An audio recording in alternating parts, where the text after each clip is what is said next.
2026 കർത്താവ് നൽകി തന്ന ഒരു സന്ദേശം, hallelujah, the year of unusual miracle. എൻ്റെ പ്രാർത്ഥനയിൽ പരിശുദ്ധാത്മാവ് നൽകിയ ഒരു ചിന്തയാണത്, ഇയർ ഓഫ് അൺയൂഷ്വൽ മിറക്കിൾ. അതിനോട് ബന്ധപ്പെട്ട് കർത്താവ് എന്നൊരു വചനം വായിച്ചിട്ട് കർത്തൃപ്രവൃത്തിയുടെ പുസ്തകം 19-ാം അധ്യായം, ഹല്ലേലൂയ, സ്തോത്രം, 8 മുതൽ 12 വരെയുള്ള വാക്യങ്ങൾ. 8 മുതൽ 12 വരെയുള്ള വാക്യങ്ങൾ. Unusual, the year of unusual miracle. നമുക്ക് പലപ്പോഴും, എന്നെ ആ ഭാഗം ഒന്ന് ചിന്തിച്ചപ്പോൾ മനസ്സിലായ ഒരു കാര്യം, ഇന്ന് പലപ്പോൾ വചന പഠനവും അത്ഭുതത്തെ രണ്ടായിട്ടാണ് കാണുന്നത്. പക്ഷേ ഇവിടെ പൗലോസിൻ്റെ ആ ബൈബിൾ വചന പഠനത്തിൻ്റെ അകത്താണ് അൺയൂഷ്വൽ മിറക്കുകൾ നടക്കാനിടയായി തീർന്നു.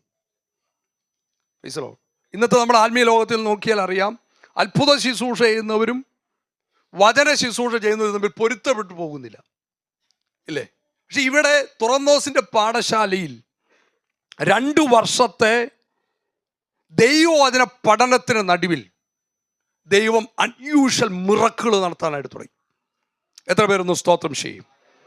ഹല്ലേലൂയ. ദൈവം എന്നോട് പറഞ്ഞത്, അൺയൂഷ്വൽ മിറക്കിൾ നടക്കണമെങ്കിൽ, സ്തോത്രം, ഒരു അൺയൂഷ്വൽ ബൈബിൾ ക്ലാസ് നടക്കണം. നമ്മുടെ ബൈബിൾ ക്ലാസ് എല്ലാം പലപ്പോഴും സാധാരണ ബൈബിൾ ക്ലാസ്സുകളാണ്. Praise the Lord.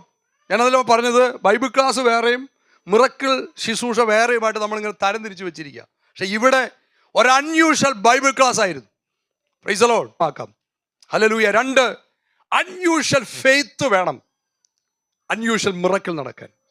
3, unusual prayer വേണം അൺയൂഷ്വൽ മിറക്കിൾ നടക്കാൻ.